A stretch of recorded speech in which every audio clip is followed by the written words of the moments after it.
Bom dia, alunos e alunas da turma do oitavo ano. Hoje nós vamos ver o quinto capítulo, Revolução Francesa.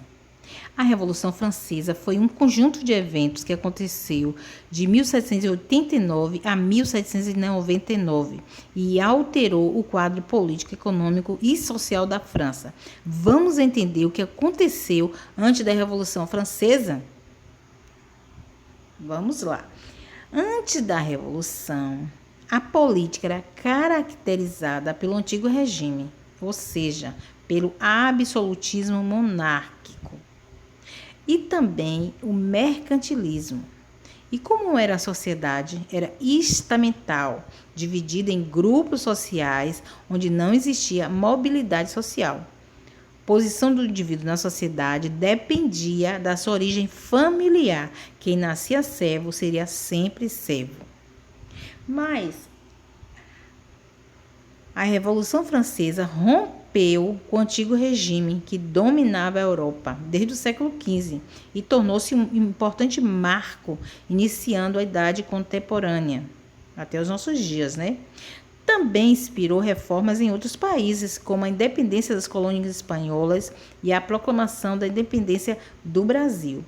No final do século XVIII, setores da sociedade francesa se uniram para o fim do absolutismo e a burguesia liderou o movimento, pois queria expandir seus negócios, mas os requisitos do sistema feudal atrapalhavam seus planos.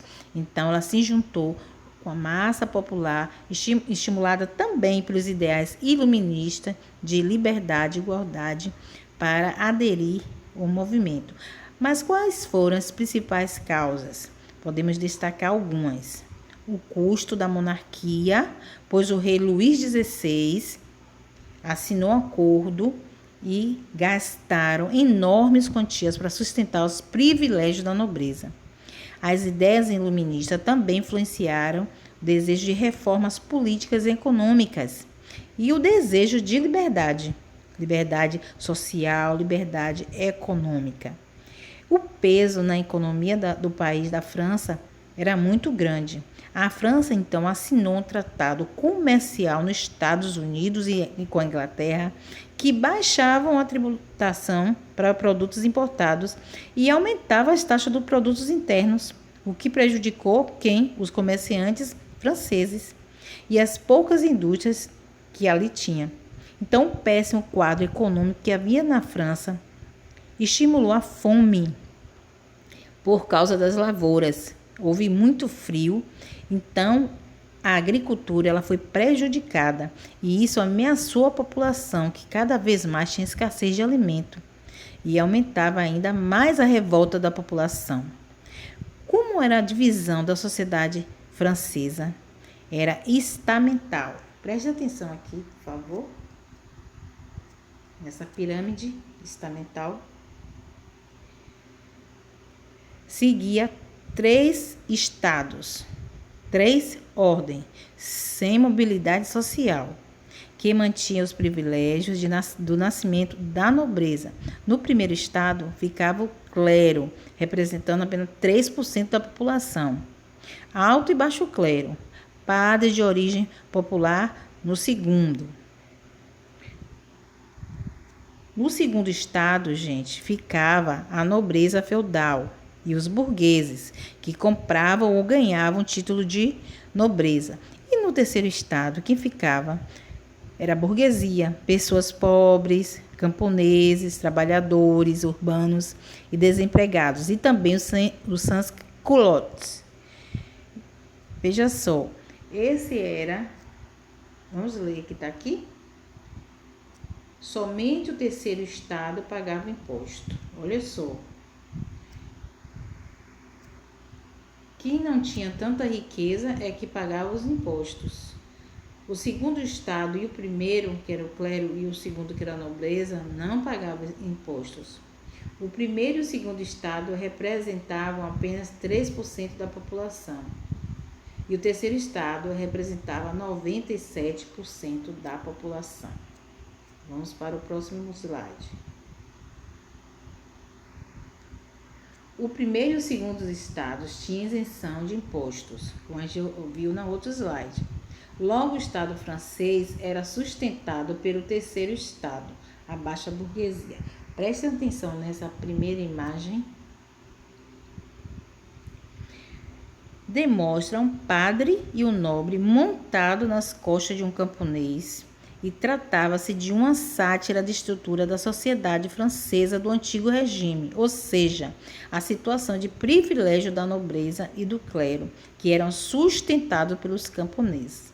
Já a imagem da esquerda, aqui, estão vendo que tem um homem aqui no chão e dois espantados, né, lá em cima olhando. Representa a sátira e o espanto da nobreza e do clero com o despertar do terceiro estado, que era oprimido. Eles não esperavam que o terceiro estado fosse reagir.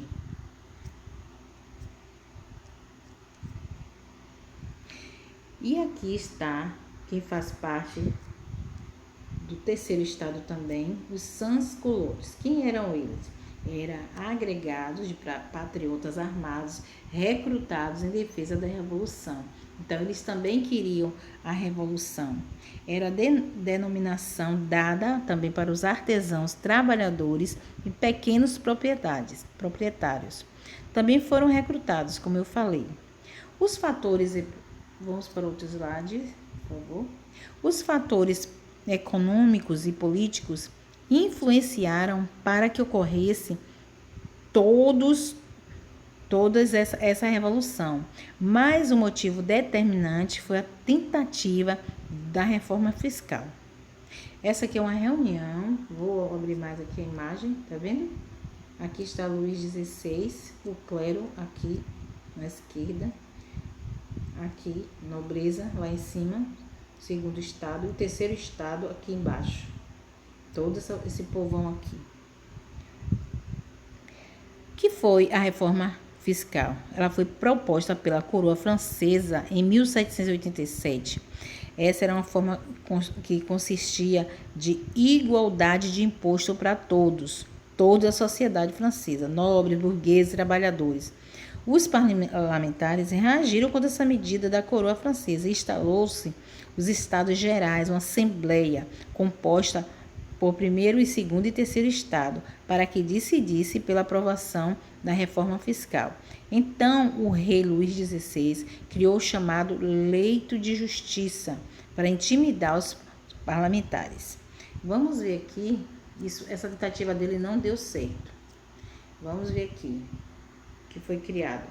Foi criada, então, a Declaração de Direito do Homem e do Cidadão. Que consistia essa Declaração do Direito do Homem e do Cidadão? Em 1789, foi elaborada pelos representantes do povo francês, reunidos em Assembleia Nacional, tendo em vista reivindicar o direito do homem e resolver declarar os direitos naturais e sagrados, lembrando seus direitos e seus deveres. E os privilégios feudais foram abolidos no começo de agosto, no fim de agosto, e foi anunciado essa declaração, de direito do cidadão. Esse documento foi o mais importante de toda a Revolução Francesa e determinava que todos os homens eram iguais perante a lei. Vamos ler aqui o artigo 1º dessa declaração. Os homens nascem e são livres e iguais em direitos. As distinções sociais só podem ser fundamentada na utilidade comum. Próximo slide. Essa imagem, reparem bem aqui, por favor, vou abrir aqui mais um pouquinho. Essa imagem representa a liberdade guiando o povo. É uma pintura em comemoração à Revolução de julho de 1830. Uma mulher representando a liberdade e do povo, por cima dos corpos dos derrotados, empilhando a bandeira tricolor da Revolução Francesa, e a criança é representada ao seu lado para assinalar o início de um novo tempo na França, sugerindo que a nova sociedade foi construída sobre uma velha sociedade.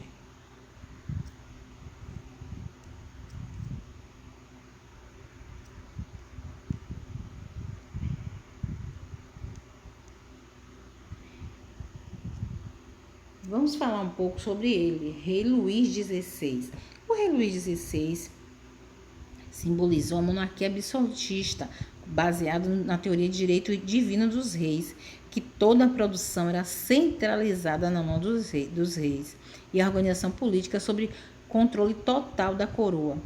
A crise financeira na França tornou o rei dependente da economia, principalmente da burguesia comerciante, e agravou-se após a burguesia recusar a aprovação de empréstimo.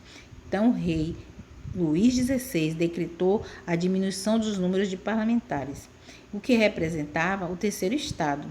Então, os 3 estados se juntaram, elaboraram um documento defendendo a liberdade individual e coletiva, bem como a propriedade privada, questionando os privilégios do clero e a participação da Igreja Católica no governo, entre as disputas e também os parlamentares. Houve aumento de impostos sobre a produção de alimentos, então houve uma revolta muito grande da população, que ocasionou, gente,